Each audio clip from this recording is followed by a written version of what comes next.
যাদের বাবুর 6 মাস শেষ হওয়ার পর প্রথম সলিড খাবার হিসেবে কি দিবেন এটা নিয়ে চিন্তিত তাদের জন্য আজকের এই ভিডিওটা। আপনারা চাইলে বাবুর প্রথম সলিড খাবার খেজুরের পিউরি দিয়ে শুরু করতে পারেন। তাছাড়া এটা হচ্ছে একটা সুন্নতি ফল। চলুন পিউরি যেভাবে তৈরি করবেন সেটাই শেয়ার করি। এখানে আমি 3 পিস খেজুর নিয়েছি আর সেই খেজুরগুলো আমি মাঝখান থেকে দানা বের করে নিয়েছি। কিছুক্ষণের জন্য হালকা কুসুম গরম পানি দিয়ে খেজুরগুলো আমি ভিজিয়ে রেখেছিলাম। এখন হাত দিয়ে সেই খেজুরগুলো আমি ভালোভাবে ম্যাশ করে নেব।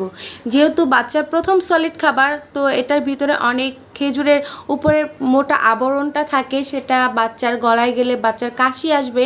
সেই জন্য আমি ভালোভাবে এটা ম্যাশ করে উপরের পাতলা জাতীয় যে শক্ত আবরণটা থাকে সেটা আমি ফেলে দিব। এই তো আমি ভালোভাবে হাত দিয়ে সেই আবরণগুলো খুঁজে খুঁজে আমি সবগুলো ফেলে দিচ্ছি।